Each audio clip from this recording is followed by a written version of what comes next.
Halo Pak.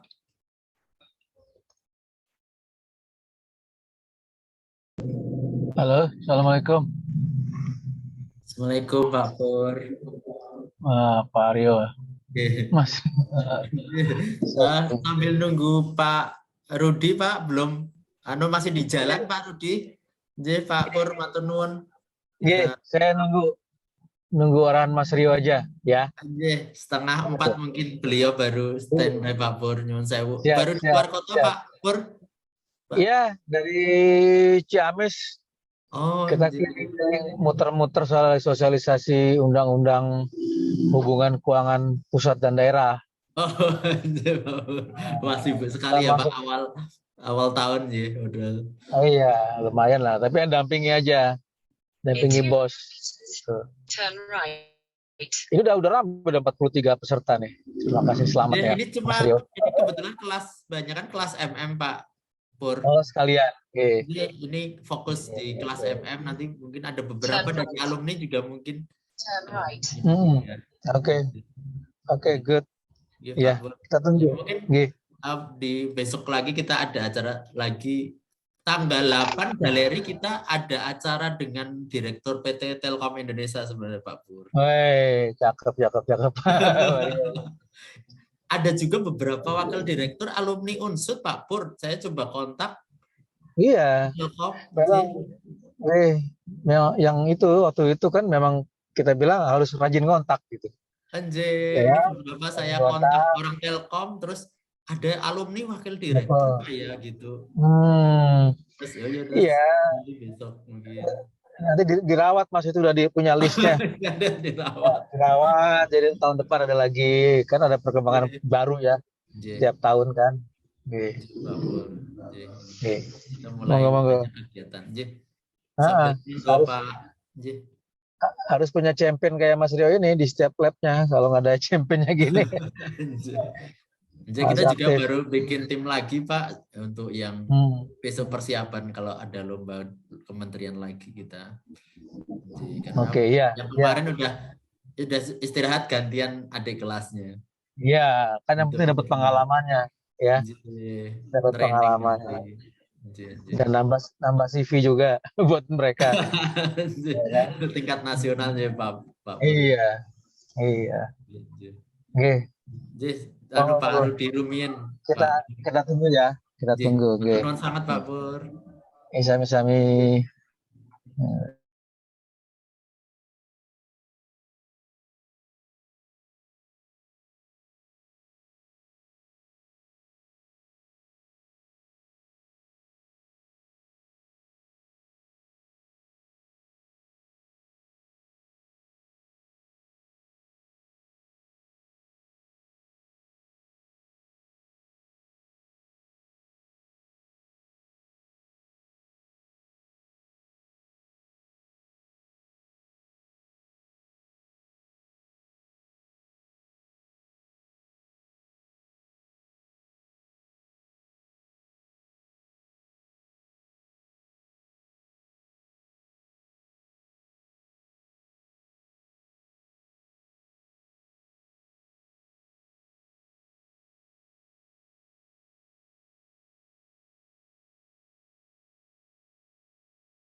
Isn't it beautiful? How our destinies have become intertwined. Once underdogs, we've gone so far.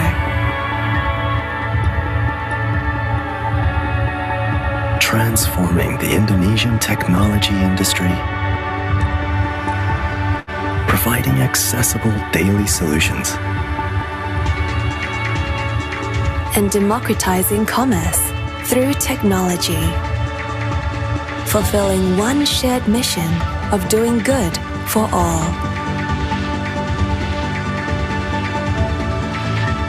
But how far can we go?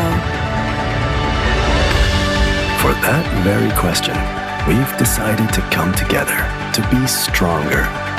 Adopting gotong royong, the Indonesian spirit of working together to extend the opportunity for a better life to everyone.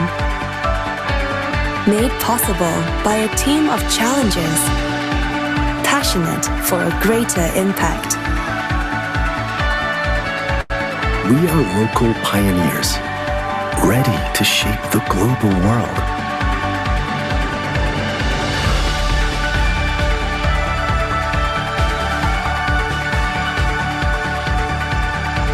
To democratize opportunity, to uplift everyone by giving them an equal chance to thrive. Gojek and Tokopedia introducing the power of togetherness. Go to, go far, go together.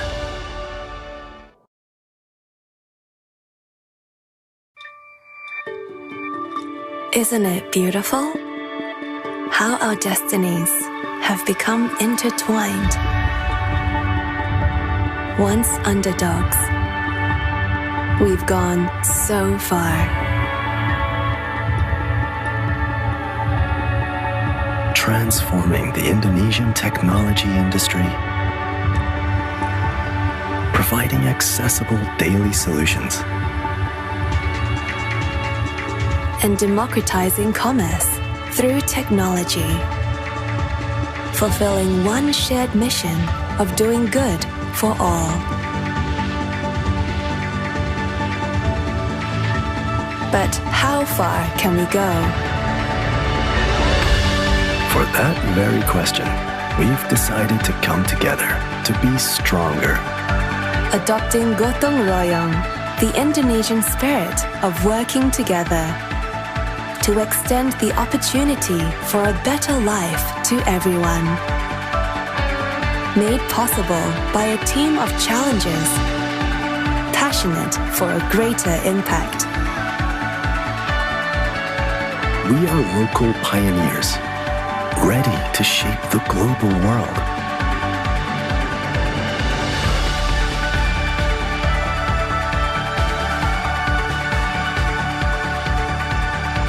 To democratize opportunity, to uplift everyone by giving them an equal chance to thrive.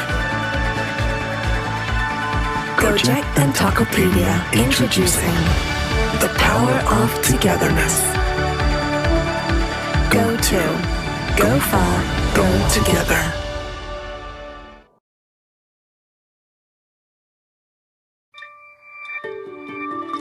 Isn't it beautiful?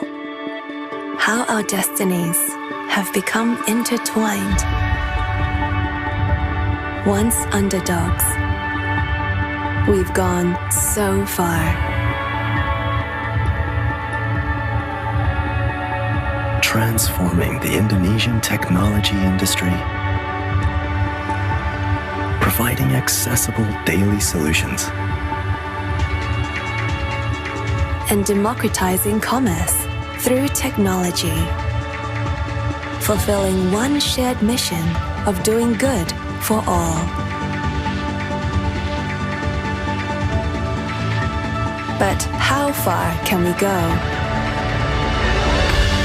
For that very question, we've decided to come together to be stronger.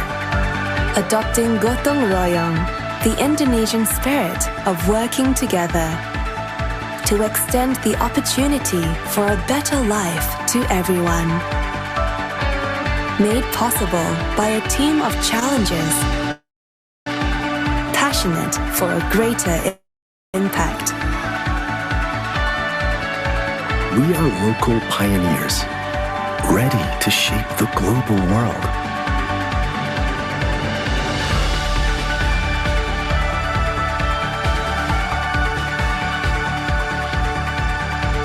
to democratize opportunity, to uplift everyone by giving them an equal chance to thrive. Gojek and Tokopedia introducing the power of togetherness. Go to, go far, go together.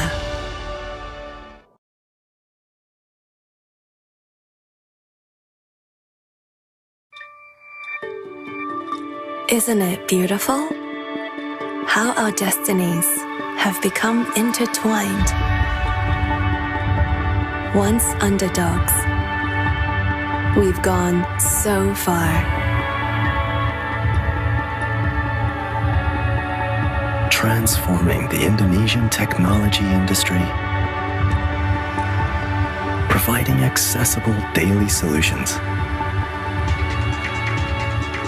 and democratizing commerce through technology, fulfilling one shared mission of doing good for all.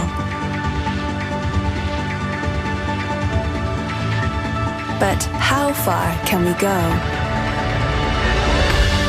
For that very question, we've decided to come together to be stronger. Adopting Gotong Royong, the Indonesian spirit of working together to extend the opportunity for a better life to everyone. Made possible by a team of challengers, passionate for a greater impact. We are local pioneers, ready to shape the global world.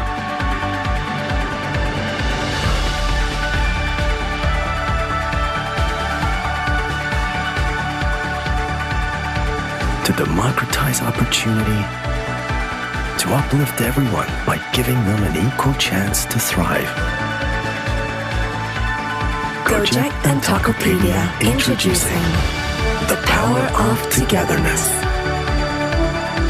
Go to, go far, go together. Selamat sore Bapak Ibu sekalian. Alhamdulillahirrabbilalamin, hari ini kita bisa bertemu kembali untuk acara webinar yang diselenggarakan oleh Galeri Investasi FEB Unsud dan keluarga alumni dari Universitas Jenderal Sudirman, yang sore hari ini kita kedatangan narasumber Pak Rudi dan Bapak Ketua alumni FEB Unsud, Bapak Purwanto. Matur nuwun Pak Purwanto, Pak Rudi bisa rawuh di acara ini. Sebentar. Pak Rudi, sampun rawuh nggih?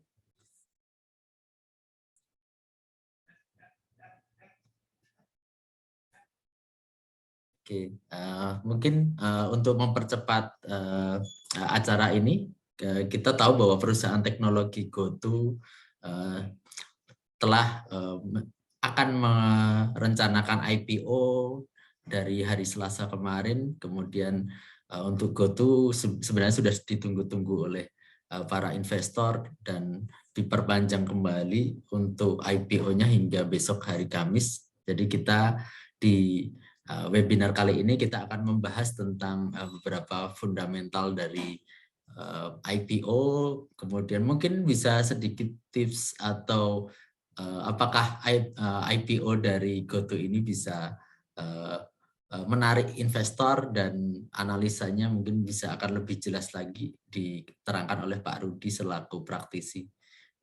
Mungkin untuk membuka kegiatan webinar sore hari ini, saya persilahkan Pak Pur mungkin bisa memberikan dan membuka acara webinar hari ini. Monggo Pak Purwanto.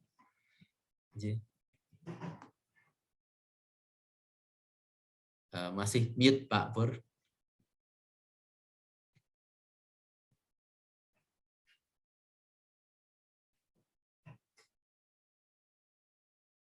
Monggo bisa di unmute mungkin. Oh, masih unmute ya?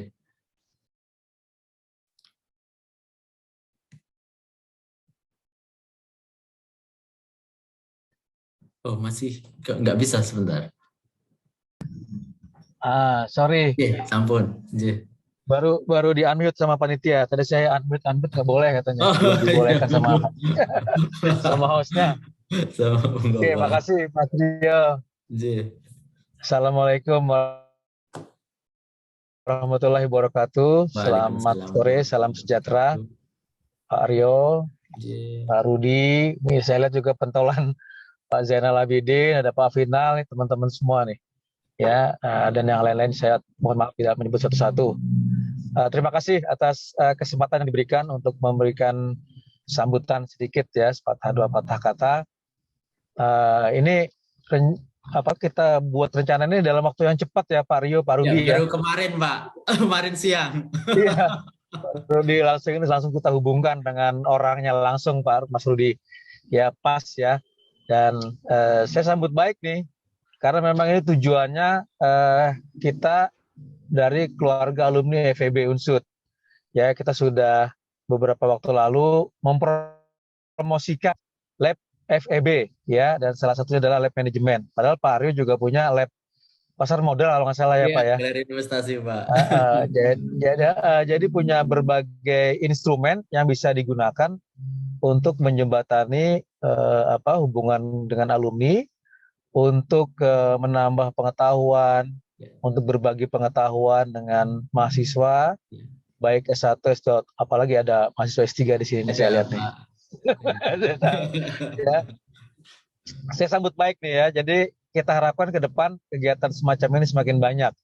Dan Mas Rio punya keleluasaan ya, mau pakai lab FEB, mau pakai galeri dan lain-lain gitu, luar biasa.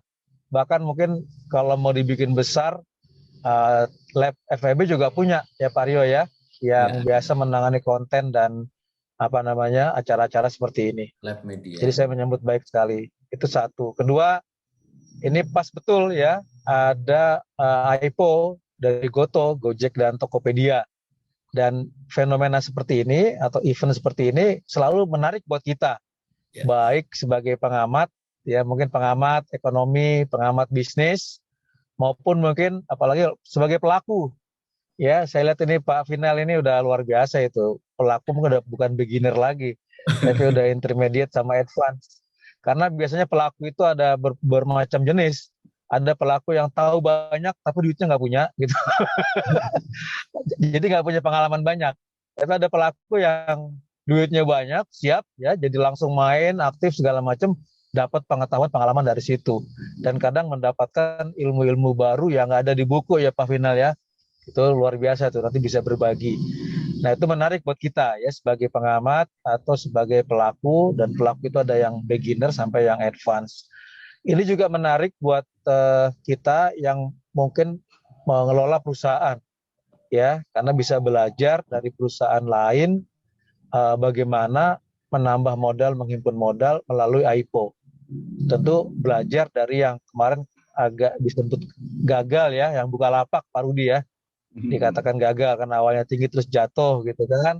Nanti kalau ini berhasil mungkin akan disusul oleh yang lain, dan kita harus belajar.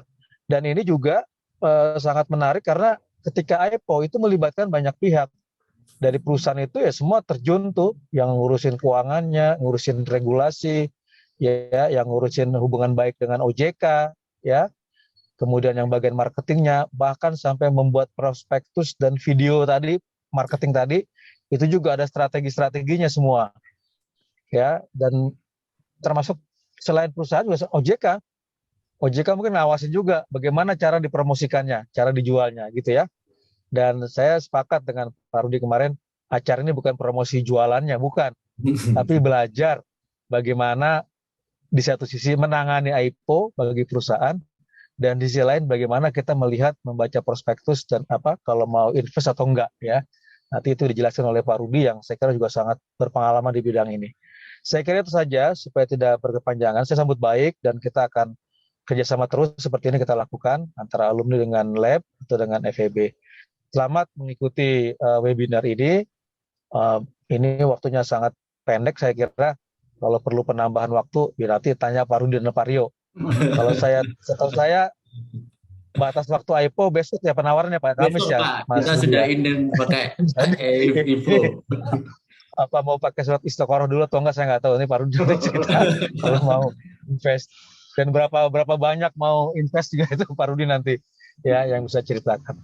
Saya kira itu, selamat mengikuti webinar, semoga sukses dan lancar. Terima kasih Pak Rudi, Pak Aryo dan teman-teman sekalian.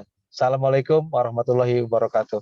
Waalaikumsalam warahmatullahi wabarakatuh. Warahmatullahi Menurut Pak wabarakatuh. Purwanto bisa membuka kegiatan kita pada sore hari ini. Mungkin supaya tidak terlalu lama, saya persilahkan Pak Rudi.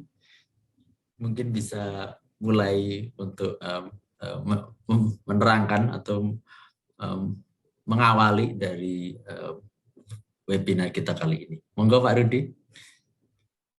Assalamualaikum Share screen. Monggo. warahmatullahi wabarakatuh. Waalaikumsalam warahmatullahi wabarakatuh.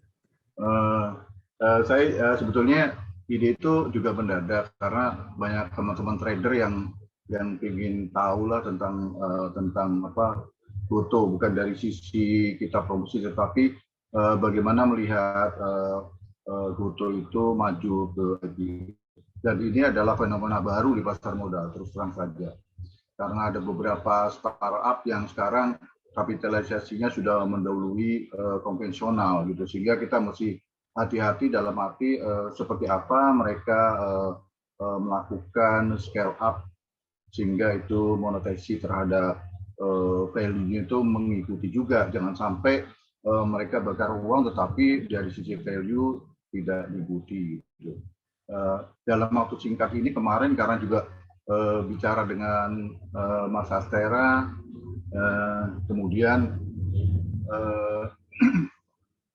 saya sampaikan ke Mas Rio dan diperkenankan gitu. Jadi sebetulnya hari ini lebih banyak kita bincang-bincang karena di sini ada Mas J, ada Mas Vina, juga teman-teman yang lain. Saya rasa sudah di pasar modal sudah pakarnya lah gitu. Jadi lebih banyak ke diskusi lah gitu. Sebentar saya akan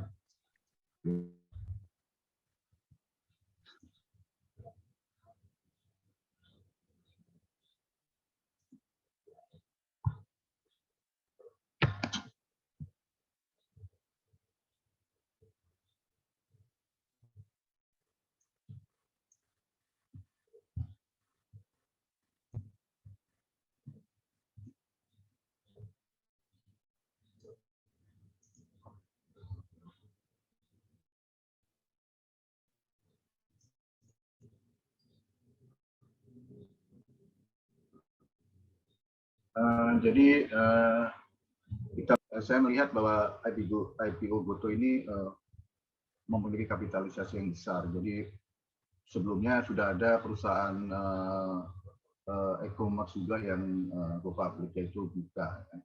Tapi kalau dibandingkan dengan GoTo ini, GoTo jauh lebih besar gitu. Jadi seperti apa GoTo ini kita akan lihat. Jadi Indonesia itu merupakan pasar digital internasional ya. Kita bisa lihat nanti ada beberapa perusahaan startup yang memang menempatkan Indonesia menjadi fokus terhadap marketplace-nya mereka atau e-commerce-nya, karena memang pasarnya luar biasa besar gitu ya. Jadi kalau kita lihat secara teknologi itu business adoption-nya itu secara virtual itu sudah masuk ke zaman milenial ini gitu. Maksudnya kita bisa lihat bahwa apa saja yang terkait dengan teknologi khususnya IT, terus server virtualisasi, kemudian ada storage virtualisasi, aplikasi virtual, desktop data virtualisasi, sampai dengan cloud services. Jadi semua itu masuk ke dalam lingkungan bisnis di Indonesia. Nah sekarang pertanyaan dari sisi kita, apakah kita akan selamanya mengikuti dan juga menjadi konsumer terhadap peran-peran digital atau juga virtualisasi teknologi yang masuk ke kita? Itu menjadi pertanyaan buat di dalam negeri sendiri khususnya. Nah kalau kita bisa lihat seberapa besar digital Indonesia itu menarik bagi internet ekonomi ya. Kalau kita bisa lihat pertumbuhannya demikian pesat, dan di antara negara-negara ASEAN itu Indonesia adalah yang terbesar ya. Diperkirakan itu mencapai 100 billion US dollar ya. Itu kondisi tahun 2025 mencakup adalah e-commerce, kemudian online media, online travel, dan retailing. Dan pertumbuhan rata-rata itu sekitar 3 atau 4 kali sejak tahun 2018. Nah, kalau kita lihat dari komposisi server ataupun juga akses terhadap e-commerce ini, Indonesia relatif lebih berimbang, yaitu antara non-metro dan metro. Jadi daerah suburban dan urban. Tapi ini kan pertanyaannya, apakah bisa sekarang gitu? Kita lihat sendiri bahwa infrastruktur Indonesia belum memenuhi seluruh area di Indonesia gitu. Tetapi kita bisa lihat bahwa mereka e-commerce ataupun juga marketplace ataupun retailing itu sudah melihat bahwa komposisi itu akan seperti itu. Berbeda dengan Vietnam, posisi metronya jauh lebih besar. Tetapi Indonesia dilihat ada berimbang gitu. Apa sih sebetulnya yang menjadi target mereka gitu. Ini kita bisa perhatikan. Jadi ada sinkronisasi atau sejalan ya, antara infrastruktur yang dipersiapkan oleh pemerintah, yaitu termasuk BTS untuk mengakses daerah-daerah yang kalau orang bilang itu tier 2. Jadi di luar wilayah Jawa dan Sumatera itu mencakup 20.000 koneksi, sekitar 25.000 desa. Dari mana bisa seperti itu? Gitu. Di tahun 2023 nanti sudah ada satelit Satria ya, dan itu akan merger atau terintegrasi dengan BTS yang dibangun oleh pemerintah melalui Bakti. Jadi hampir semua wilayah Indonesia itu bisa terkoneksi, baik itu daerah terdepan, terjauh, dan terluar, itu akan terkoneksi. Ada 25.000 desa, ini datanya seperti ini. Sehingga yang akan masuk nanti di dalam e-commerce sama juga marketplace dan juga IT dan digital service itu perusahaan-perusahaan yang sudah siap gitu ya.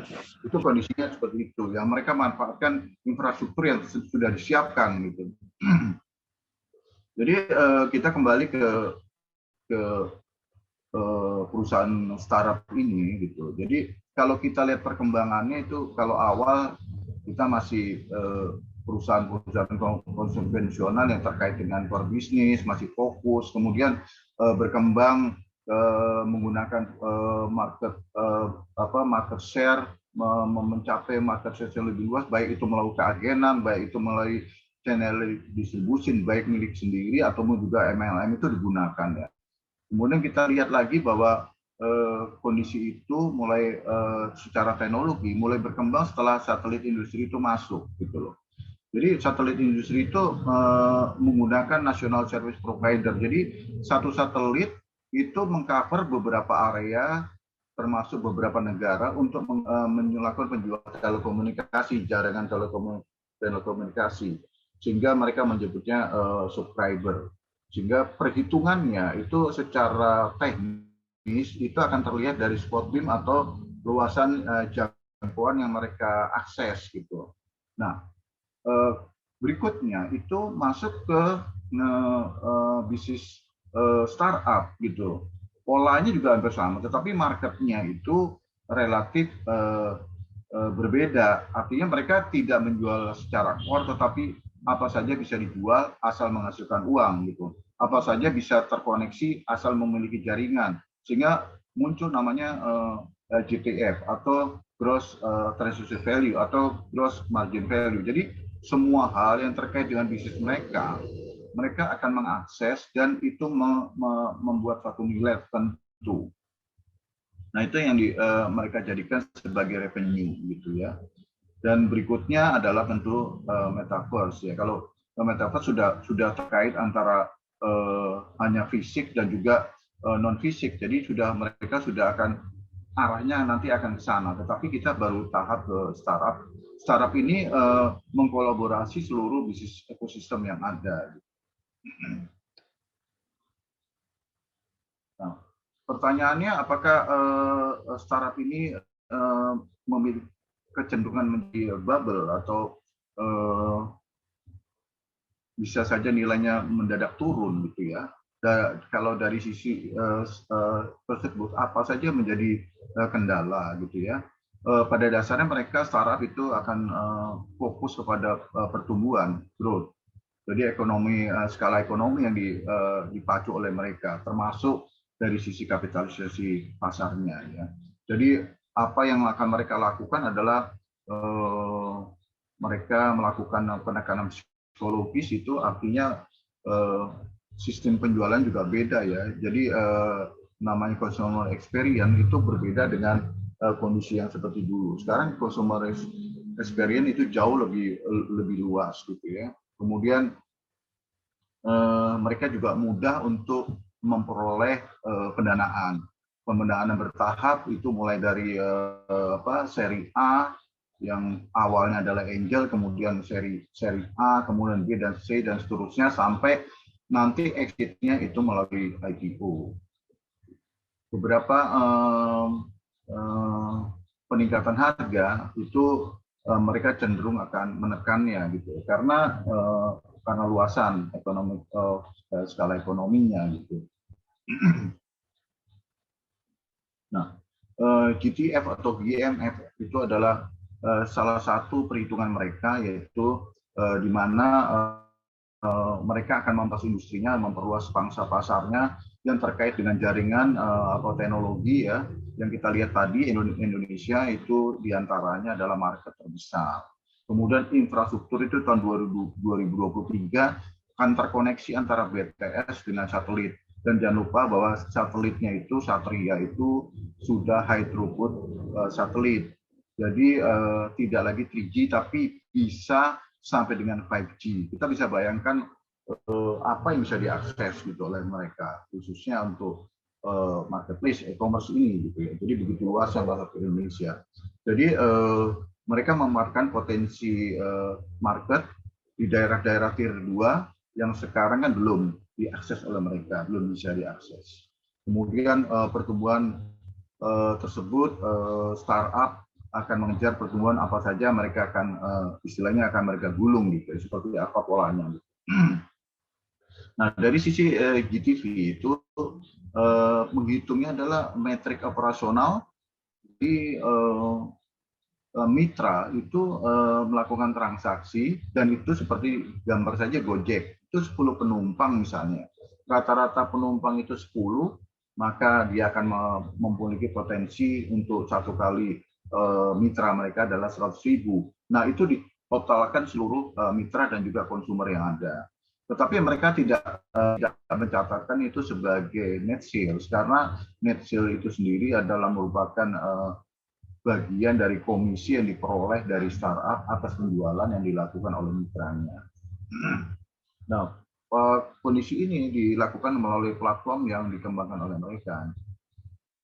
Nah, kalau kita lihat di Bukalapak ini, itu kalau dari sisi posisi ETF atau GMF itu kita bisa lihat bahwa posisinya kurang lebih ada 325 juta konsumer. Kemudian pendapatan bruto dalam rupiah. Kemudian kita bisa lihat bahwa yang dievaluasi oleh mereka adalah total demand service yang mereka berikan, kemudian untuk e-commerce yang mereka lakukan, kemudian ada financial, teknologi, kemudian segmen lainnya itu diakomodir oleh mereka. Dan hasilnya itu adalah komisi atas transaksi yang dilakukan. Ini gambaran GTF yang mereka lakukan. Nah, kalau dari sisi analisis kita, untuk mengejar GTF ataupun juga market yang demikian besar ya di Indonesia, mereka perlu melakukan istilahnya burn rate atau membakar uang, yaitu sudah polanya terjadi demikian. Jadi setiap customer acquisition cost mereka akan hitung gitu berapa besarnya itu dan berapa skala ekonomi yang akan mereka kejar. Gitu. Kalau sampai dengan 54 juta ya tentunya targetnya 54, kemudian bisa dikembangkan sampai seberapa. Itu tergantung luasan jaringan yang mereka cakup dan covering yang mereka perhitungkan dari sisi marketing mereka. Mereka juga bisa menggunakan banyak cara platform yang mereka lakukan sekarang, termasuk juga dengan database, cloud service, dan juga big data, sehingga mereka bisa memilahnya, gitu ya. Nah, kita berharap bahwa kontribusi margin itu akan terjadi pada saat pertumbuhan salesnya membaik dalam arti tanda petik komisi dan juga mempunyai korelasi utama dengan GTF atau GMF. Kemudian posisi kontribusi marginnya membaik, gitu ya. Sejak artinya bahwa proses pembakaran uang ini akan berhenti pada satu titik skala tertentu, gitu. Jangan sampai terus terjadi yang akibatnya posisi kontribusi marginnya tidak tumbuh, tetapi malah menurun tajam. Ini yang menjadi hal utama yang menjadi penyebab syarat itu menjadi kendala untuk pertumbuhan di masa yang akan datang. Nah, korelasi bisnis dengan burn rate-nya itu diantaranya adalah cash balance.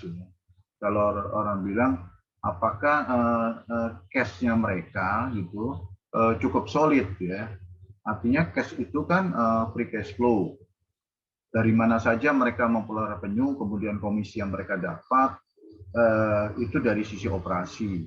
Dari sisi pendanaan mereka dapat dari mana saja, ya, baik itu melalui angel, baik itu melalui venture capital, maupun juga melalui proses penawaran umum atau IPO, gitu. Nah, itu diharapkan bahwa cash balance-nya itu positif, ya, cash balance yang murni benar-benar positif dari sisi operasinya. Sehingga kalau kita lihat tabel yang kanan itu bahwa cash balance-nya membaik dan burn rate-nya itu walaupun meningkat, tetapi pertumbuhan dari cash balance-nya mengikuti dari pertumbuhan GDP-nya. Jangan sampai terbalik, jadi burn rate-nya itu meningkat, cash balance-nya menurun. Nah, itu kan kita bisa lihat kondisi beberapa startup yang kita kaji seperti itu, ya. Jadi scale up itu jangan sampai itu berhenti, gitu ya. Dan mereka harus mempunyai pola tertentu yang bisa melakukan pertumbuhan terhadap skalanya sendiri. Nah, kita melihat ada dua sisi yang membentuk pola itu. Kalau pola lama itu kan kita lihat konglomerasi itu mulai dari single bisnis, kemudian mereka melakukan dominasi bisnis, diversifikasi yang terrelasi, yang mempunyai terkolerasi, kemudian mereka melakukan divestasi terhadap bagian dari bisnisnya, kemudian arahnya menjadi monopolis. Tetapi kalau yang sekarang kita lihat dari bawah, itu mereka tidak mempunyai kaitan bisnis satu sama lain, gitu ya. Seperti Goto kan tidak mempunyai kaitan antara bisnis logistik, tidak punya kaitan dengan bisnis produksi apapun juga, tidak mempunyai kaitan dengan UMKM, tidak mempunyai kaitan dengan retail, tetapi mereka membentuk dalam suatu transaksi yang disebut dengan ekosistem yang terdiri dari berbagai macam bisnis, kemudian skala ekonomi, dan ditangkap melalui payment gateway. Itulah menjadi integrasi dari e-commerce company, gitu.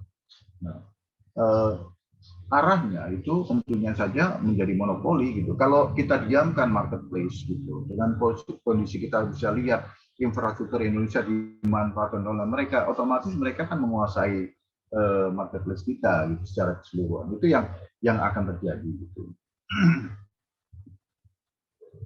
Nah, kita akan masuk ke dalam Gotoh. Gotoh ini banyak yang bertanya. Itu artinya seperti apa sebetulnya? Apakah menarik Gotoh gitu ya kan? Karena kita yang lihat yang sebelumnya buka itu bahkan kondisinya sekarang sudah drop sampai dengan 67% dari harga mereka gitu. Jadi kenapa bisa jadi demikian kan kita lihat lagi bahwa memang pola startup ini berbeda. Kalau mereka tidak mempunyai kemampuan untuk mengembangkan scale up atau mengembangkan industrinya, maka mereka kecenderungan pesaing lain itu akan menguasai gitu loh. Bahkan Buka sendiri kan bukan melebarkan sayapnya, tetapi seperti logistik, mereka cenderung untuk masuk ke dalamnya sendiri. Jadi tidak membiarkan logistik lain untuk masuk sehingga memperluas pasarnya, tetapi mereka akan pelan-pelan mengambil alih posisi logistiknya melalui brandnya mereka sendiri.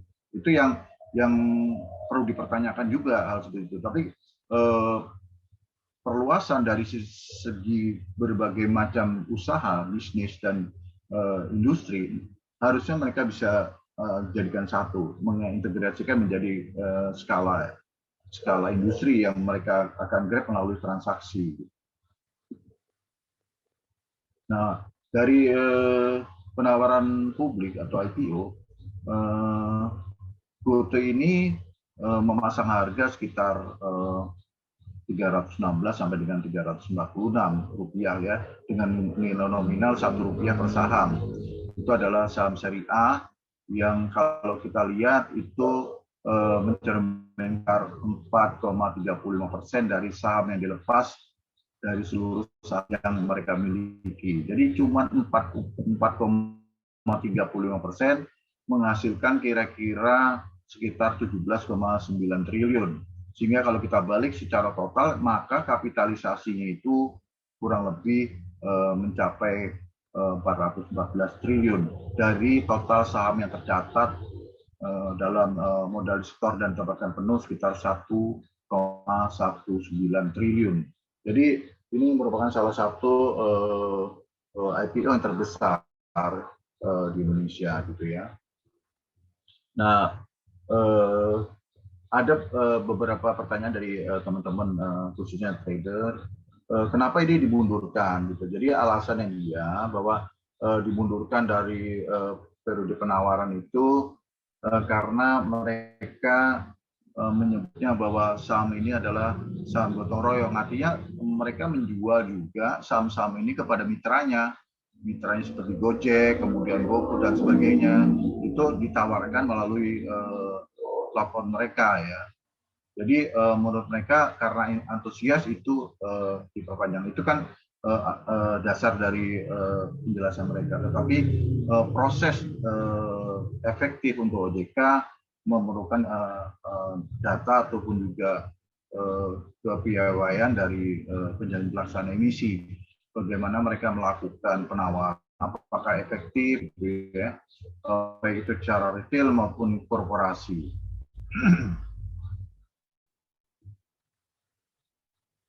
Nah, di dalam proses IPO itu ada penjelasan mengenai pemaparan publik atau public expose.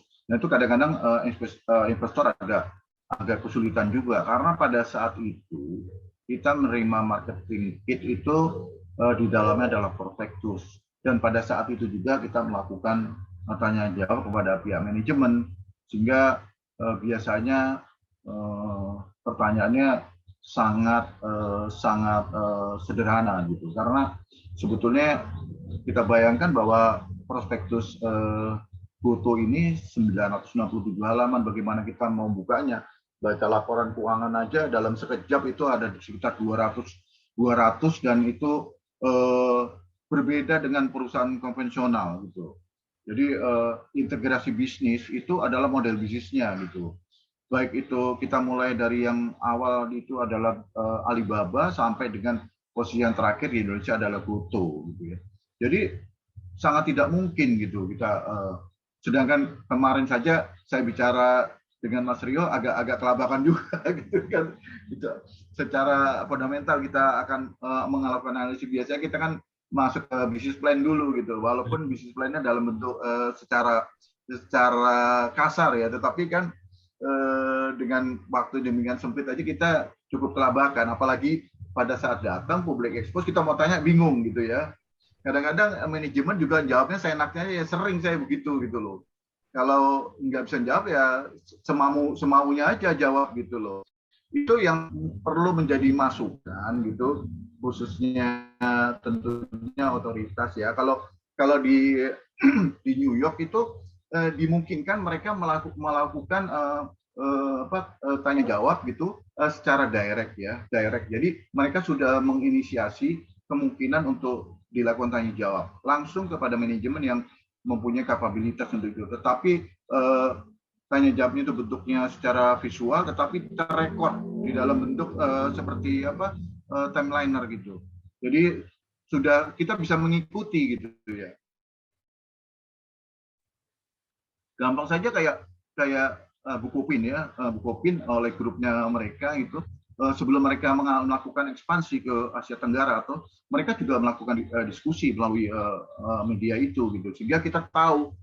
Jadi kadang-kadang di Bukopin sendiri pada saat melakukan revisi belum ada datanya, tetapi kita melihat induknya di New York itu sudah terbuka. Mereka manajemen mau apa gitu ya kan, ekspansi sebesar apa di Indonesia, Vietnam seperti apa, Thailand apa yang mau mereka ambil, itu sudah ada datanya, lebih lengkap.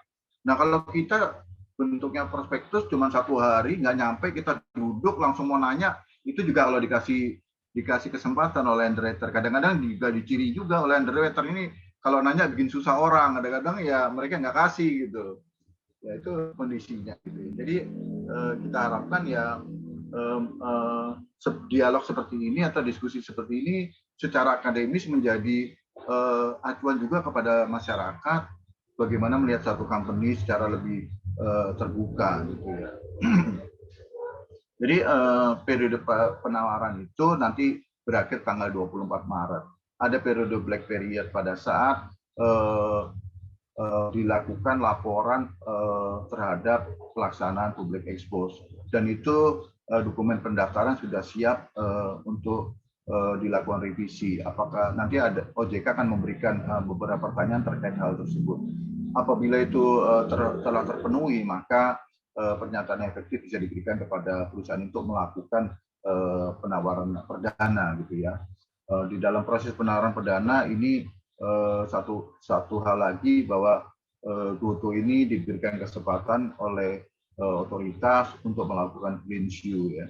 Jadi green shoe yang dilakukan oleh CIMB, penyelenggara oleh Mandiri Sekuritas dan beberapa penjamin pelaksana lainnya. Jadi green shoe ini diberikan kesempatan sampai dengan 7 miliar saham itu sebagai saham seperti saham treasury. Jadi dimungkinkan untuk dipegang oleh mereka untuk melakukan stabilisasi harga. Jadi karena mungkin pengalaman yang lalu, karena biasanya kalau pasar perdana dilepas ya sudah awal itu yang terjadi bahwa setelah alokasi dilakukan khususnya on retail itu kan prioritas utama gitu ya.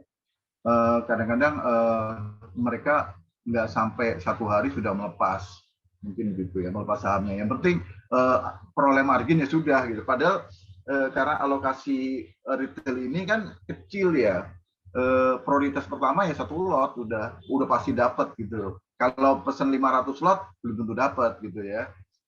Itu kondisinya. Tapi kalau tahu-tahu dapat, kaget juga kita kenapa 500 lot dapat gitu kan. Harganya kemahalan atau gimana, kadang-kadang kagetnya. Seperti itu kadang-kadang kita harus hati-hati. Jadi pada saat kita menyampaikan permohonan formulir untuk pembelian, kita mesti benar-benar hati-hati terkait dengan mengerti, khususnya telah membaca prospektus dari company yang IPO. Beberapa kaitan investasi bahwa fokus ini mereka menyebutnya sebagai targetnya adalah UMKM. Jadi UMKM Indonesia itu 13,5 juta UMKM, belum lagi koperasi gitu loh. Kemudian itu masuk ke wilayah tier 2. Kita nggak bicara wilayah tier 2 sekarang gitu.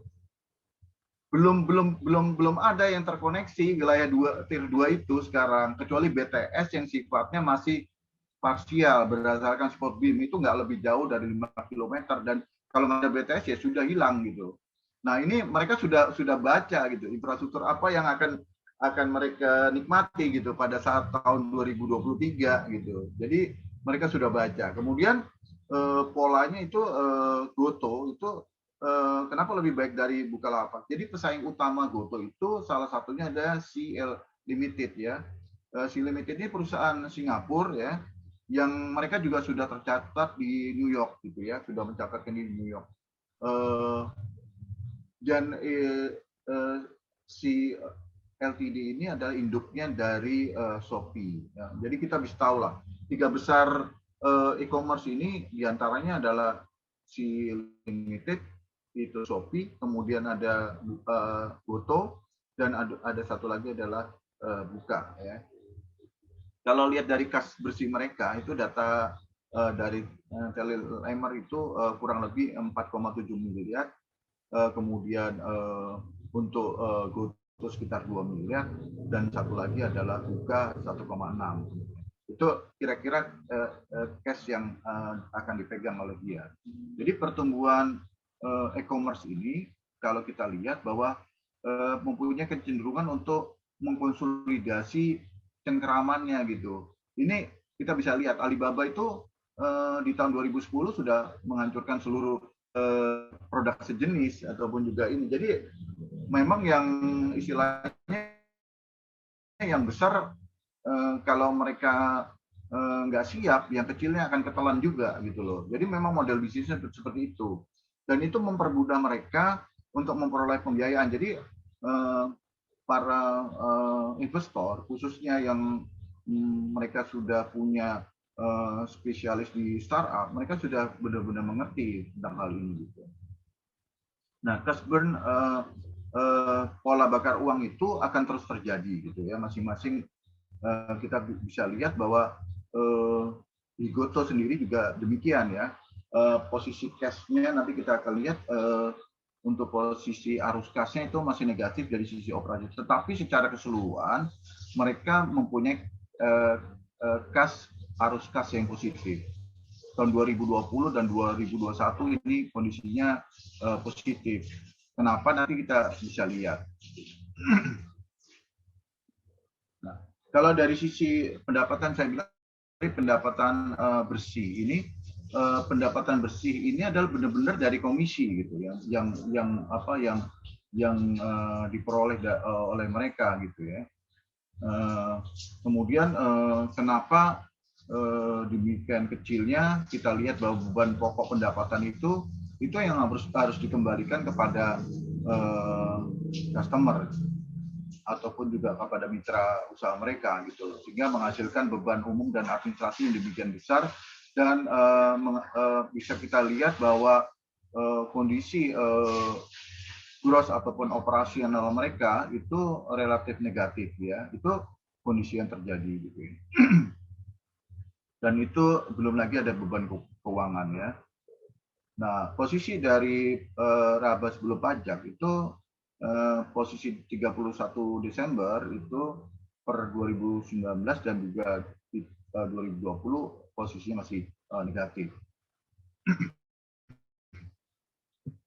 Nah, kita hanya mengambil beberapa hal yang sifatnya material ataupun juga bernilai material. Di antaranya kita lihat bahwa laporan keuangan khususnya neraca dari mana sih aset mereka. Nah, aset mereka itu yang kita lihat tahun 2020 mereka belum ambil mengkonsolidasi Gojek, Tokopedia belum konsolidasi, tapi tahun 2021 mereka melakukan konsolidasi sehingga timbul apa yang namanya goodwill.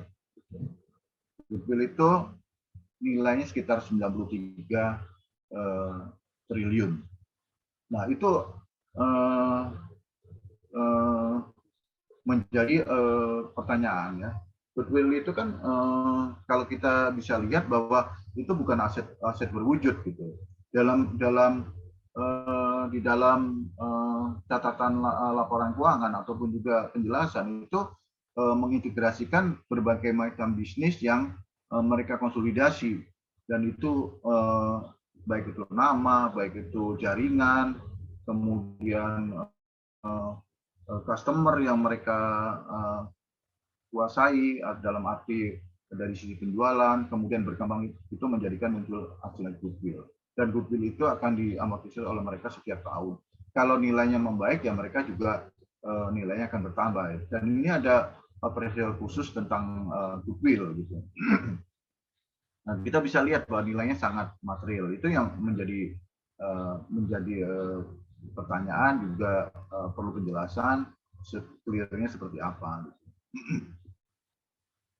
Kalau dari sisi ekuitas, kita bisa lihat bahwa proses pembakaran uang itu terus terjadi ya, sampai satu titik tertentu, sampai di mana gitu. 2023 kebutuhan IPO ini kan hanya 4,sekian persen atau sekitar 19-17 triliun. Itu masih digunakan mereka untuk ekspansi ya. Jadi proses ini masih scale up terus berlanjut, masih terus berlangsung gitu ya. Jadi akumulasi rugi itu akan terus terjadi gitu. Nah, sampai satu titik tertentu, khususnya kalau skala ekonomi sudah terbentuk, yang disebutkan bahwa posisi metro dan juga suburban itu sudah berimbang, dan itu ada kurang lebih 25.000 desa yang mereka akan akses melalui jaringan yang ada gitu. Jadi mulai kelihatan kalau di tahun 2023 semester akhir itu harusnya mereka sudah bisa melakukan hal scale up terhadap wilayah yang mereka selama ini belum menjadi target market mereka. Nah, arus kas ini kita bisa lihat bahwa pada posisi Desember 2020 dan laporan yang di-update oleh mereka itu September 2021 itu posisinya adalah positif pada akhir tahun. Kenapa bisa terjadi demikian? Karena posisinya adalah